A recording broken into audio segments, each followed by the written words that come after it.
కొన్నేళ్లుగా అభ్యంతరం లేని ప్రాంతంలో నివసిస్తూ ఇంటి పన్ను కడుతున్న నిర్వాసితులకు ఇంటి పట్టా పొందడానికి ప్రభుత్వం అవకాశం కల్పించిందని నెల్లూరు రూరల్ 17వ డివిజన్ టీడీపీ అధ్యక్షులు ఉట్టుకూరు దత్తాత్రేయ తెలిపారు.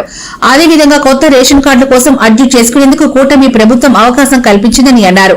నూతన పథకాలకు సంబంధించిన పాంప్లెట్లను డివిజన్లోని ఇంటింటికి వెళ్లి అందజేశారు. ప్రతి ఒక్కరికి అవగాహన కల్పించారు. ఎమ్మెల్యే కోటంరెడ్డి శ్రీధర్రెడ్డి, టీడీపీ నేత కోటంరెడ్డి గిరిధర్రెడ్డి సహకారంతో అభివృద్ది కార్యక్రమాలు ప్రతి గడపకు చేరడానికి తమ వంతు కృషి చేస్తున్నామని అన్నారు. మార్పులు చేర్పులకు కానీ కొత్త రేషన్ కార్డుకి కానీ మన కూటమి ప్రభుత్వం అవకాశం చేసుకునేదానికి మీ పిల్లలు ఉన్నా కూడా దీనికి ముందు యాడ్ చేసినట్టు కాకపోయింటే ఇప్పుడు యాడ్ చేస్తే ఖచ్చితంగా అయిపోద్ది. దయచేసి దాన్ని పోయి మన సచివాలయంలో ఏ సచివాలయంలో మీరు ఉంటారో ఆ సచివాలయంలోకి వెళ్ళి ఇప్పుడు కొత్తగా అప్లై చేశారంటే చాలా తొందరగా మీకు మీ పిల్లలందరూ రేషన్ కార్డులో యాడ్ చేసుకోవచ్చు. ఓకే, అందరికీ నమస్కారం. ఈరోజు మా 17వ డివిజన్లో మా బూత్ కన్వీనర్లు, మా యూనిట్ ఇన్ఛార్జీలు మరియు మా వార్డు కమిటీ మెంబర్లు అందరితో పాటు మేము ఒక మంచి కార్యక్రమానికి శ్రీకారం చుట్టాం. మన కూటమి ప్రభుత్వం ఇప్పుడు కొత్త రేషన్ కార్డులకు కానీ రేషన్ కార్డులో ఏదన్నా మార్పులు చేర్పులకు కానీ అప్లై చేసుకునేదానికి ఒక మంచి అవకాశం కల్పించింది.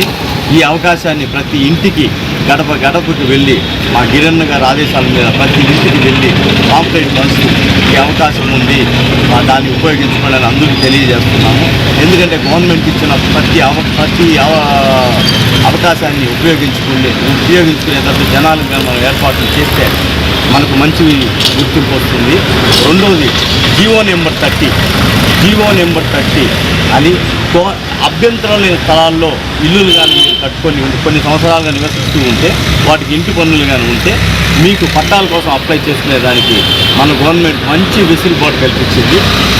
ఈ రెండు వెసులుబాటుని మీరు అందరూ ఉపయోగించుకొని అందరూ లబ్ధి పొందాలని కోరుకుంటున్నాం. ఈరోజు మా 17వ డివిజన్లో వెంకటేశ్వర గారు, విజయ్ గారు, మస్తాన్ గారు, నరసింహ గారు, అక్క అందరూ కలుసుకొని ఇంటింటికి తిరిగి ఈ అవకాశాన్ని ప్రతి ఒక్కరికి తెలియజేసి మా 17వ వార్డులో ఒక్కరు కూడా ఈ అవకాశాన్ని మిస్ కాకుండా చూసుకుంటున్నాము. ఈ అవకాశం మాకు ఇచ్చిన మా గిరణ్కి, శ్రీధరానికి ధన్యవాదాలు.